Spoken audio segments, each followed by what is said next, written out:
فرزند زہرا یہ حالات برے ہیں۔ کاشانۂ بصیرت ایک ایسا مکمل یوٹیوب چینل جس پر محروم بصارت کے لیے بالخصوص اور تمام افراد کے لیے بالعموم سینکڑوں کی تعداد میں اسلامی کتب دستیاب ہیں۔ لہذا گزارش ہے کہ آپ اپنی ذمہ داری نبھاتے ہوئے کاشانۂ بصیرت کو سبسکرائب کرنے کے ساتھ ساتھ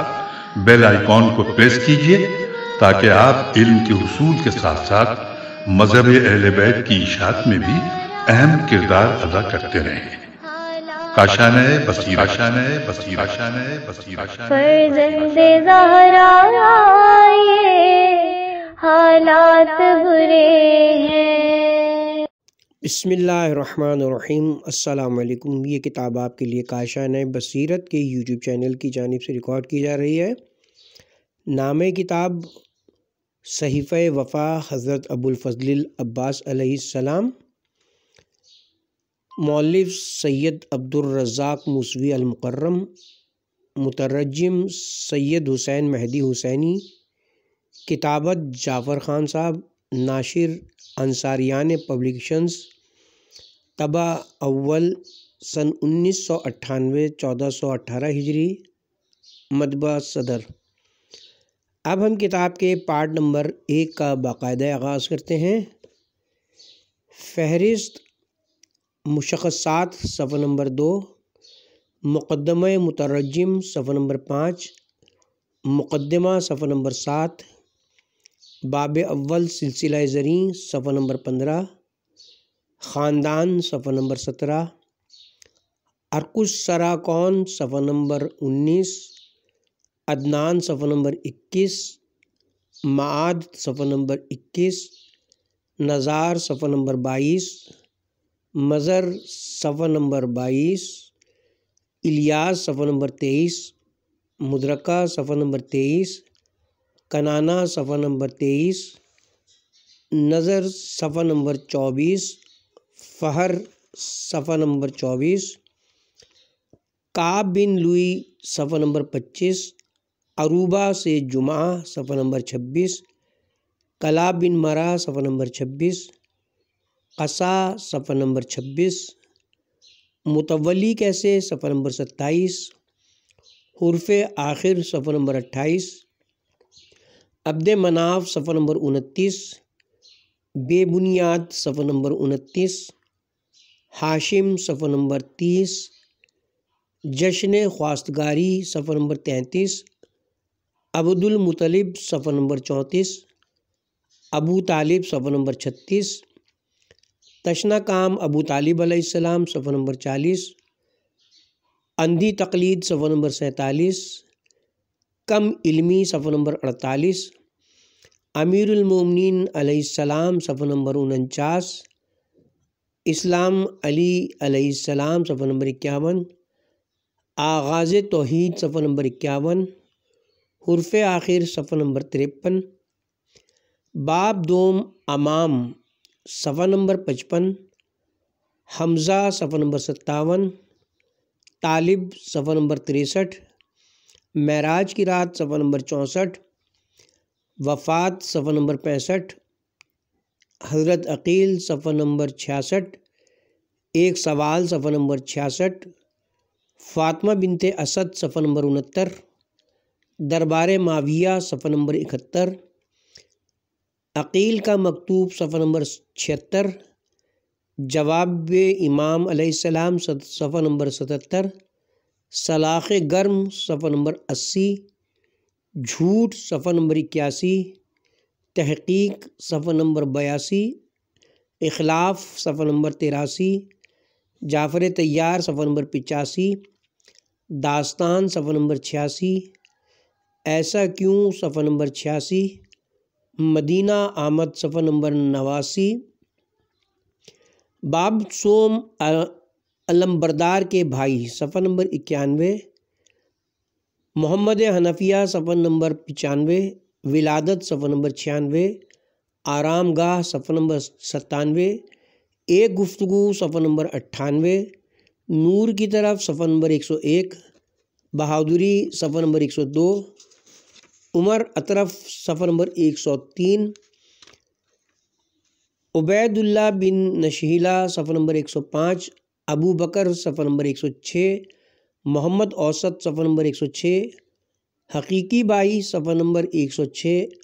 عباس اصغر صفحہ نمبر 107،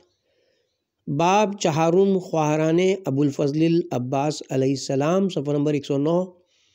دربار ابن زیاد صفحہ نمبر 119، باب پنجم مادر گرامی ابو الفضل علیہ السلام صفحہ نمبر 123، شادی صفحہ نمبر 127، باب ششم ولادت کنیت و القاب ابو الفضل علیہ السلام صفحہ نمبر 129، طلوع نور صفحہ نمبر 131، شمائل صفحہ نمبر 134، نشان سجدہ صفحہ نمبر 135، تحقیق صفحہ نمبر 136، کنیت صفحہ نمبر 140، سقائے حرم صفحہ نمبر 144، صحرا کی قبر صفحہ نمبر 149، باب ہفتم فضائل و مناقب ابو الفضل علیہ السلام صفحہ نمبر 155، خواب صفحہ نمبر 162، یقین صفحہ نمبر 164، بزم اصحاب صفحہ نمبر 167،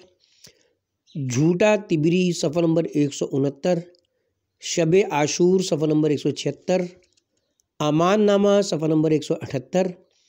اثار و جاں بازی صفحہ نمبر 182، لغزش تاریخ صفحہ نمبر 186، باب ہشتم ابو الفضل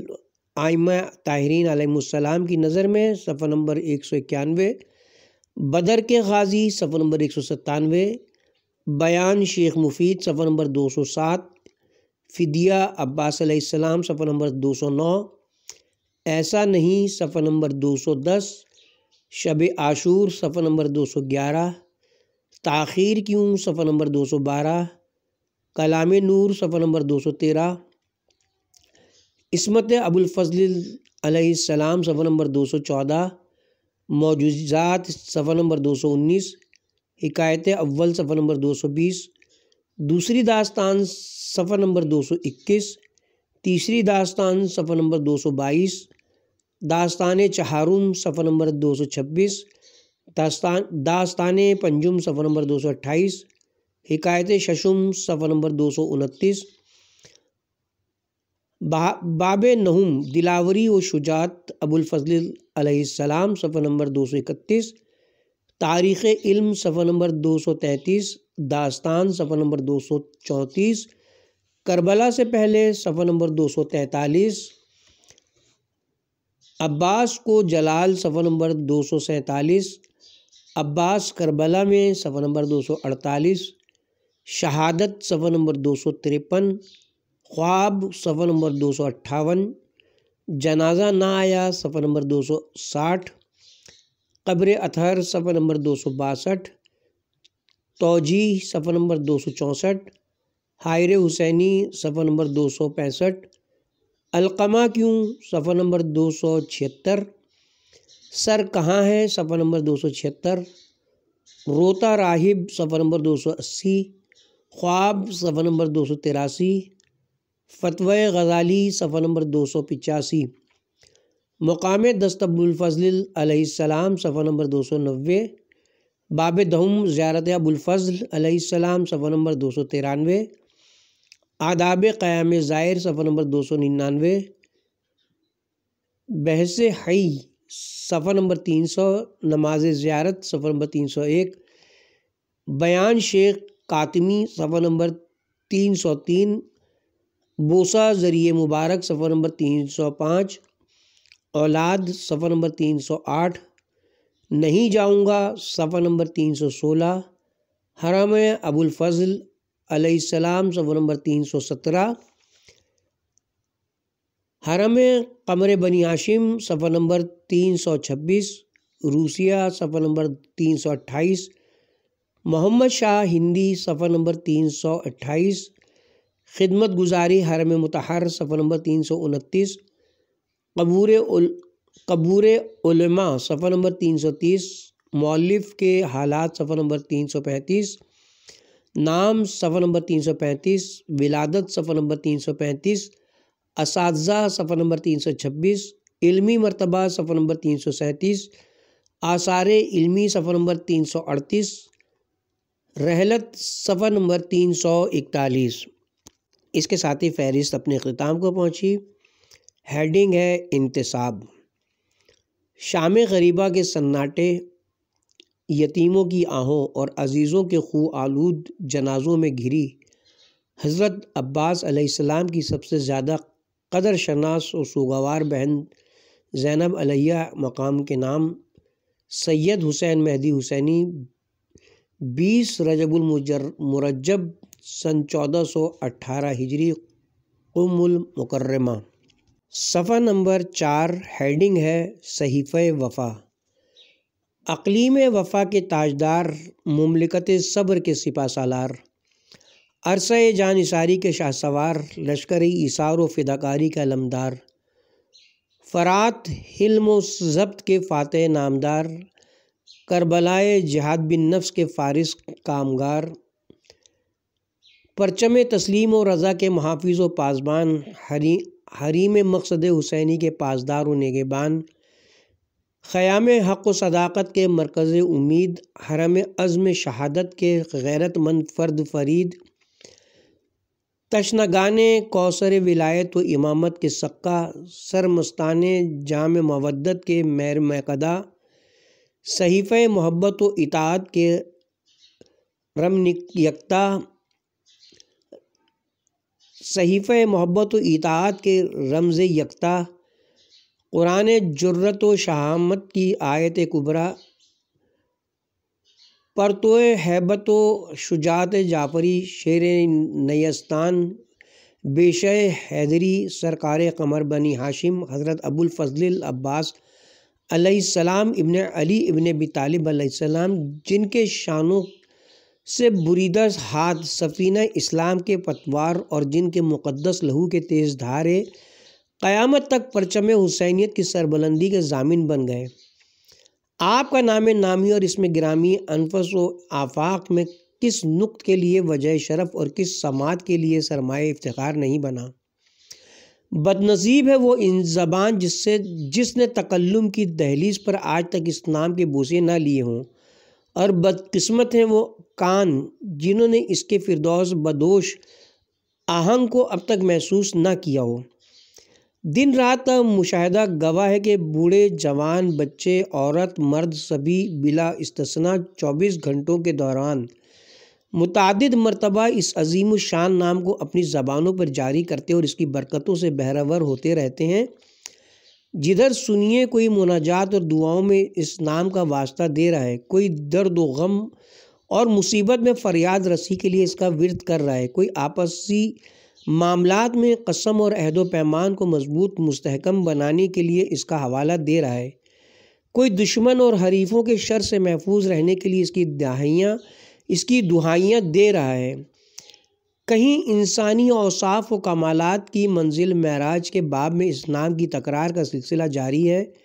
کہیں نثر و نظم میں فضائل و مصائب کربلا کی حدیث و حکایت بار بار اس نام کی تلاوت کا سبب بن رہی ہے، تو کہیں ناقدر شناسی کی دنیا میں محض روب و جلال کے حوالے سے اس کا پہم تذکرہ ہے۔ غرض ہر صبح و مساء ہر بزم میں کسی نہ کسی عنوان سے اس مبارک نام کی مالا جپی جا رہی ہے، تو کیا اس سے یہ نتیجہ نکالا جا سکتا ہے کہ ہم اور ہماری قوم دونوں جس قدر اس نام سے مانوس و آشنا ہیں، کیا ہمیں حضرت عباس علمدار علیہ السلام کی اتنی معرفت بھی حاصل ہے اور ہم اپنے اس آقائے نامدار کے مرتبے کو اتنا ہی پہچانتے بھی ہیں؟ ادنا ترین غور و غوض سے جواب سامنے آ جائے گا، اور وقتاً فوقتاً ہماری زبان پر جاری ہونے والے عقیدت مندانہ فکرے خود اس حقیقت کی غمازی کرتے نظر آئیں گے کہ ہم ابھی آپ کی معرفت کی منزلوں سے بہت دور ہیں، نیز نام کی مالا جبنا اور ہے اور مرتبہ شناسی اور ہے۔ در حالانکہ دنیاوی و اخروی اور مادی و معنوی جملہ فوائد حاصل کرنے کے لیے ان حضرات کو معرفت حاصل کرنا اور ان کے مرتبے کو پہچاننا ہر دوستدار کے لیے بے حد ضروری اور محبت کی پہلی شرط ہے۔ افسوس کا مقام ہے کہ پروردگار عالم نے اپنی بارگاہ میں توسل و تقرب نیز سعادت دنیا و آخرت کے حصول کے لیے چہاردہ معصومین علیہ السلام کے علاوہ بھی ہمیں کچھ معصوم صفت ہستیوں اور عصمتی کردار عطا کیے، جن سے ہمیں زندگی میں بے پایہ فیوز و برکات حاصل ہوتے رہے ہیں، لیکن ہم ان کی معرفت نہیں رکھتے۔ ہمیں سوچنا چاہیے کہ ایک انسان کے لیے اپنے محسن کو ناپہچاننا کیسا ہے۔ شاید اس طرح ہمارا ضمیر بیدار ہو جائے اور وہ ذہن خواب غفلت سے چونک اٹھے۔ بالآخر یہی امر ہمارے لیے اپنے عظیم الشان محسنوں اور دونوں جہان کے کرم فرماؤں کی معرفت کے حصول کا محرک اور اس راہ میں اٹھنے والا پہلا قدم بن جائے۔ اسی غرض کے مد نظر حضرت ابو الفضل العباس علیہ السلام کے حالات زندگی اور سوانح حیات سے متعلق جناب سید عبد الرزاق موسوی مکرم علیہ رحمہ کی کتاب العباس اپنی جامعیت اور بعض دیگر خصوصیات کی بنا پر عرصہ دراز سے نگاہ میں تھی، اور اس کے ترجمے کی بات برابر ذہن میں گردش کرتی رہتی تھی کہ بحمدللہ برادر گرامی قدر حجت الاسلام مولانا سید حسین مہدی صاحب حسینی نے اس نیک کام میں سبقت کی اور صحیفہ شہادت کے بعد اب صحیفہ وفا کے نام سے العباس کا سلیس بامحاورہ اور صاف ستھرا ترجمہ موصوف کی تازہ کاوش کے طور پر ہدیہ ناظرین ہے۔ یہ سچ ہے کہ قلم کے حوالے سے تحریر کے میدان میں موصوف کو ہمیشہ اپنے رفقا پر سبقت حاصل رہی ہے، اور وہ السابقون السابقون اولئک المقربون کے مصداق بنتے رہے۔ اللہ بطفیل محمد و آل محمد علیہ السلام انہیں اپنے حفظ و امان میں رکھے، نیز جزائے خیر دے اور توفیقات میں اضافہ فرمائے، آمین۔ محمد ظفر الحسینی، مجموع العلوم، جامعہ ایمانیہ بنارس، مقیم حال قم المقدسہ ایران، 21 رجب المرجب سن 1418 ہجری، 22 نومبر سن 1997۔ صفحہ نمبر 7، ہیڈنگ ہے مقدمہ۔ نسب نامہ کئی اعتبار سے اہمیت رکھتا ہے، لہٰذا نسب نامہ تہذیب نفس اور اصلاح کردار کا بہت بڑا ذریعہ ہو سکتا ہے۔ بے راہ افراد کو جب اس کی خبر ہوتی ہے کہ اس کے بزرگ ذی قدر اور شریف تھے تو وہ ایسے کاموں سے گریز کرتا ہے جس سے ان کی نیک نامی مجروح ہو، اور خود کو انہی کے کردار پر ڈالنے کی کوشش کرتا ہے تاکہ بزرگوں کی نیک نامی کے چرچے باقی رہیں۔ حضرت احدیت نے نسل آدم علیہ السلام کو گروہوں، قبیلوں اور خاندانوں میں قرار دیا تاکہ ہر قبیلہ و گروہ کا اپنا ذاتی حسب و نسب ہو اور اس قبائلی نظام سے ایک دوسرے پر ظلم نہ کر سکے۔ خاندانی قوت و طاقت دوسروں کو ظلم و زیادتی کرنے کی جرت پیدا نہیں ہونے دیتی، لہٰذا جس وقت جناب شعیب علیہ السلام کی قوم نے ان کی نافرمانی کی اور وہ اپنے موقف پر باقی رہے تو ان کی قوم نے کہا، اگر تمہارا عشرہ خاندان نہ ہوتا تو ہم تم کو سنسار کر دیتے۔ سورہ ہود۔ حضرت امیر المومنین علیہ السلام نے امام حسن علیہ السلام کے نام جو وصیت فرمائی ہے، اس میں بھی اسی نقطے کی طرف اشارہ فرمایا ہے۔ افراد خاندان کی توقیر اور تکریم کرنا۔ عزیز و قرابت دار تمہارے قوت و بازو ہیں۔ جس طرح درخت کی حیات و بقا جڑوں سے ہوتی ہے، اسی طرح انسان کے اعزاء و اقارب اس کی زندگی کے باعث ہوتے ہیں۔ انسان اپنی دولت مندی اور اعضاء کی ناداری کے باوجود وقت ضرورت ان کی زبانی و عملی حمایت کا محتاج ہوتا ہے۔ مصیبت کے وقت اعزاء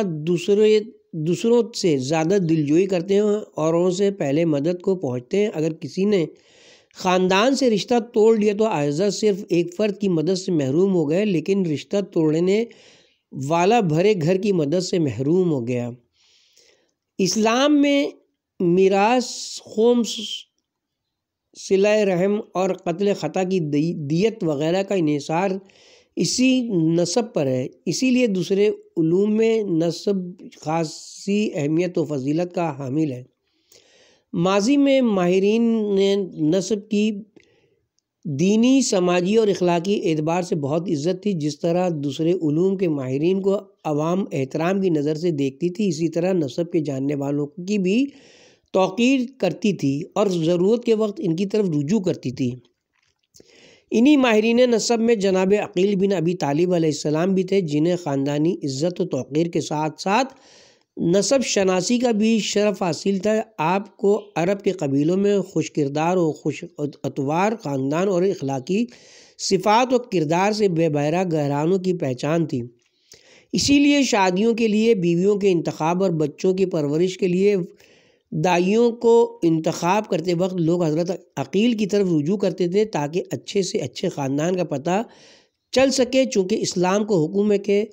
شادیاں کرتے وقت اچھی عورت کا انتخاب کرو، کیونکہ ماں کے عادات و اطوار کی طرح ماموں کی صفات بھی بچے میں منتقل ہوتے ہیں۔ اصول کافی۔ حضرت کا ارشاد ہے، گھوڑے کی ہریالی سے بچو۔ جب لوگوں نے حضرت سے اس کا معنی معلوم کیا تو فرمایا، برے خاندان کی حسین عورت۔ مورخ سعدی رقم طراز ہے۔ عقیل ان لوگوں میں تھے جن کی نظر نسب میں معتبر و حرف آخر تھی۔ آپ کا یہ طریقہ تھا کہ مسجد مرسل اعظم صلی اللہ علیہ وسلم میں جس حصیر پر نماز پڑھتے تھے اسی پر بیٹھتے، اور لوگ آپ سے انساب تاریخ اور عربوں کے حالات سے متعلق سوالات کرتے جس کا آپ جواب دیتے۔ کتاب کا حوالہ مجازت نبوہ، صفحہ نمبر 61 توئے مصر۔ اسی لیے حضرت امیر المومنین علیہ السلام نے جناب عقیل سے کہا تھا کہ میرے لیے کسی ایسی عورت کا انتخاب کرو کہ جس سے جری اور بہادر بچہ پیدا ہو۔ انہوں نے کہا کہ آپ ام البنین سے عقد فرمائیں، کیونکہ عربوں میں ان کے آباء و اجداد سے زیادہ کوئی بہادر نہیں۔ کتاب کا حوالہ عمدۃ الطالب، مراسلہ سلسلہ لابو النصر۔ یہ ایک تاریخی مکالمہ ہے جس کو میں نے نقل کر دیا ہے، ورنہ ہمارا عقیدہ کہ ائمہ اطہار علیہم السلام اس عالم ہستی کے ہر اچھے برے اور ہر مخلوق کے محامد و محاسن سے باخبر ہیں۔ اس مختصر سی کتاب میں اس کے اس بات کا موقع نہیں، ورنہ امیر المومنین علیہ السلام کے علم کا نعت جناب عقیل کے علم سے مقانسہ ہو سکتا ہے اور نہ کسی دوسرے صاحب علم کے علم سے موازنہ۔ بھلا یہ کیوں کر ممکن ہے کہ جس کو چیونٹیوں کے نر و مادہ کی شناخت ہو، اس کو عرب کے شجاع و بہادر قبیلے کا علم نہ ہو؟ جناب ابو ذر غفاری کا بیان ہے، میں امیر المومنین علیہ السلام کے ہمراہ ایک بیابان سے گزرا جہاں بے شمار چوٹیاں تھیں۔ انہیں دیکھ کر میں نے کہا، پاک و پاکیزہ ہے وہ ذات جو ان کی تعداد سے باخبر ہے۔ جس پر حضرت امیر المومنین علیہ السلام نے فرمایا، یہ نہ کہو کہ بلکہ یہ کہو، پاک و پاکیزہ ہے ان کا پیدا کرنے والا، کیونکہ تعداد تو میں بھی جانتا ہوں اور یہ بھی بتا سکتا ہوں کہ ان میں نر کتنے اور مادہ کتنی۔ کتاب کا حوالہ مدینۃ الماجز، صفحہ نمبر 115۔ حضرت امیر المومنین علیہ السلام کے علم کی ایک اور مثال حضرت فرماتے ہیں، ہمارے شیعہ آدم سے پہلے ایک مخصوص طینت و سرشت سے پیدا کیے گئے، نہ اس تعداد میں اضافہ ہوگا اور نہ کمی۔ میں جب ان کو دیکھتا ہوں تو ان کی ہر فرد کو پہچان لیتا ہوں، دوست و دشمن کو جانتا ہوں، ان کے آباء و اجداد، خاندان اور قبیلے ہمارے یہاں لکھے ہوئے ہیں۔ کتاب کا حوالہ اختصاص شیخ مفید و بصائر الدرجات۔ حضرت کو غیب کا علم تھا، آپ علیہ السلام کو نسب کی شناخت کے لیے جناب عقیل کی نشاندہی کی ضرورت نہ تھی۔ شاید حضرت کی گفتگو روزمرہ کی بات چیت کے عنوان سے رہی ہو۔ بہرحال ائمہ اطہار علیہ السلام کے کاموں میں مصلحتیں اور حکمتیں ہوتی ہیں، جن میں سے کچھ کو ہم درک کر لیتے ہیں اور کچھ کو وہ جانتے ہیں۔ چنانچہ حیات مرسل اعظم میں بھی ایسے نمونہ موجود ہیں۔ آپ کا فیض الہی اور ارادہ ربانی سے براہ راست رابطہ تھا۔ آپ علیہ السلام کو کسی کے مشورے کی ضرورت نہیں تھی، مگر اس کے باوجود اصحاب سے مشورہ لیتے تھے،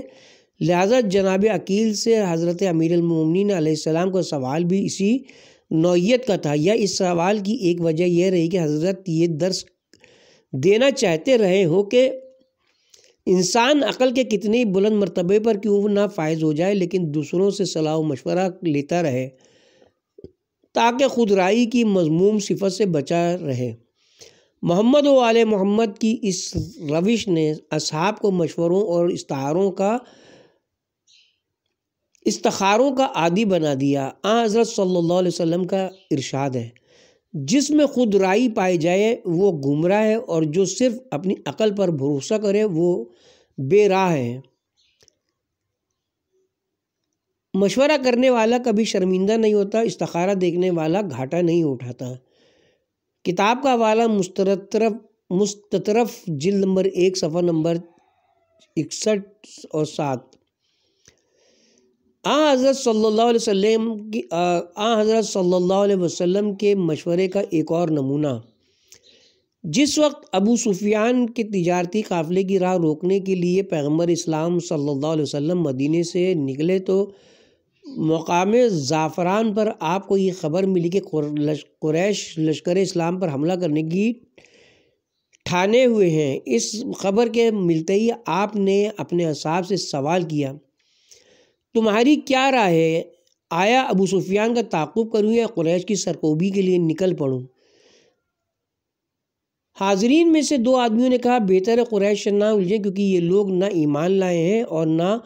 ابھی تک زیر ہوئے ہیں۔ حضرت صلی اللہ علیہ وسلم کو ان کا مشورہ پسند نہ آیا، چہرے پر غم و غصے کے آثار نمایاں ہوئے۔ فوراً مقداد بن اسود کندی کھڑے ہوئے اور حضرت صلی اللہ علیہ وسلم کی خدمت میں عرض کیا، اللہ کے رسول، خدا کی طرف سے جو حکم ہوا ہے اسے بجا لائیں، ہم لوگ آپ کے ہمراہ ہیں، ہم لوگوں کا وہ انداز نہیں ہوگا جو حضرت موسیٰ کی امت کا تھا۔ بنی اسرائیل نے جناب کلیم سے کہا تھا کہ آپ اپنے خدا کے ہمراہ جنگ پر جائیں، ہم اسی جگہ ہیں۔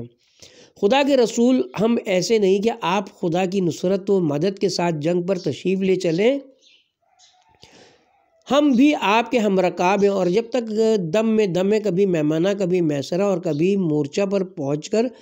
آپ کی نصرت کرتے رہیں گے۔ خدا کی قسم، جس نے آپ کو رسول بنا کر بھیجا ہے، اگر وہ حبشہ کے شہر غمام جیسے دور دراز علاقے میں جنگ کے لیے روانہ فرمائے تو ہم لوگ حاضر ہیں۔ حضرت صلی اللہ علیہ وسلم جناب مقدار کی تقریر سن کر مسکرا دی اور چہرے پر خوشی کے آثار نمودار ہوئے۔ کتاب کا حوالہ طبری جلد نمبر 12 صفحہ نمبر 273۔ حضرت نے اپنے صحابی کے مشورے پر عمل کیا۔ اسی طرح ایک اور تاریخی واقعہ،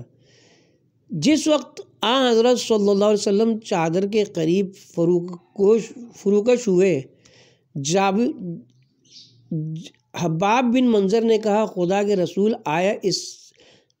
جگہ آپ خدا کی ایما سے اترے ہیں یا آپ کا اپنا فیصلہ ہے؟ معاف کیجیے گا، جس وقت، اس کو دوبارہ پڑھتے ہیں اس لائن کو، جس وقت حضرت صلی اللہ علیہ وسلم چاہے بدر کے یعنی کنویں بدر کے قریب فروکش ہوئے، حباب بن منظر نے کہا، خدا کے رسول صلی اللہ علیہ وسلم، آیا اس جگہ آپ خدا کی ایما سے اترے ہیں یا آپ کا اپنا فیصلہ ہے؟ حضرت نے فرمایا، میرا فیصلہ ہے، جس پر حباب بن منظر نے مشورہ دیا کہ چاہ کے قریب ایک حوض بنا کر پانی سے پر رکھنا چاہیے تاکہ مسلمانوں کو آسانی ہو اور دشمنوں کو محرومی رہے۔ حضرت نے حباب کے مشورے کو قبول فرمایا۔ کتاب کا حوالہ سیرہ حلبیہ جنگ بدر۔ اسی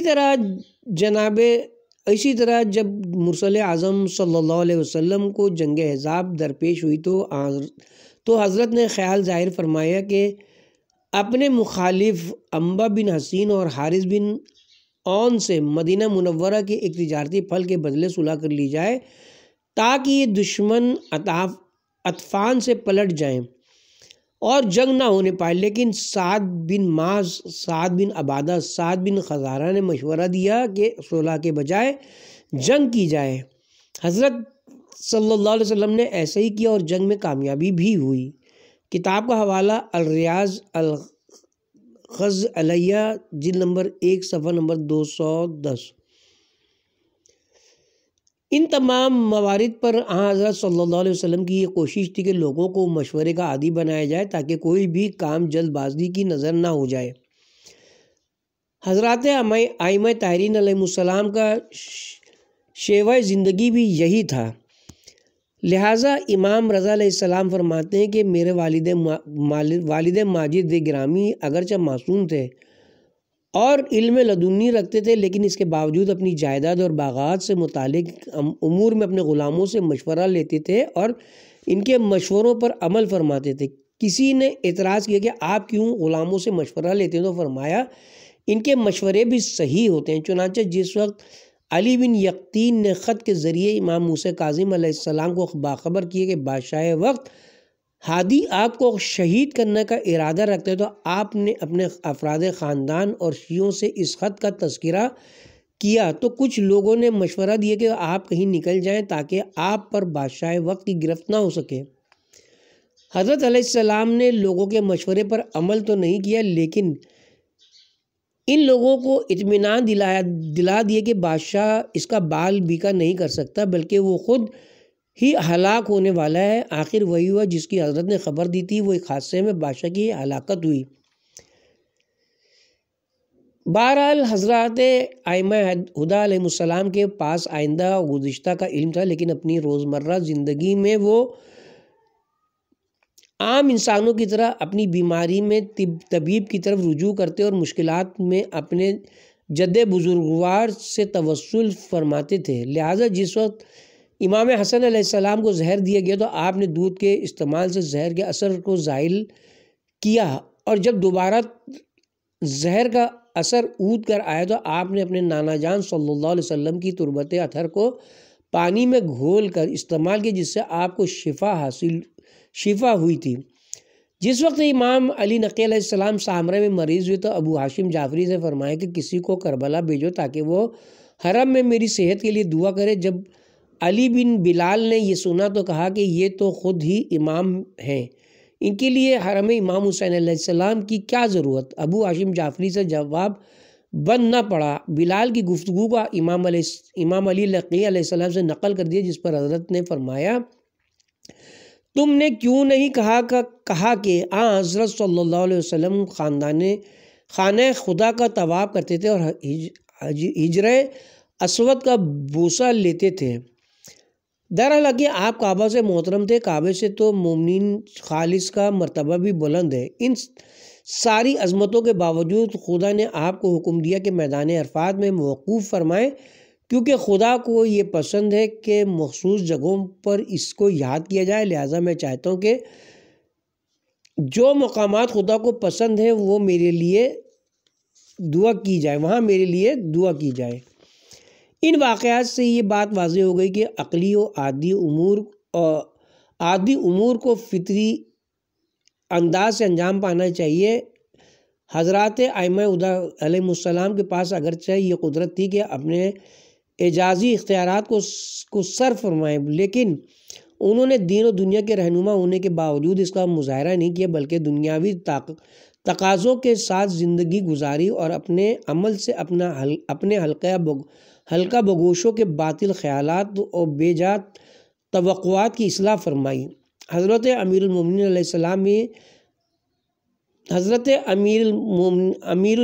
السلام نے بھی زوجہ کے انتخاب میں اسی روش کو انتخاب فرمایا، لیکن اگر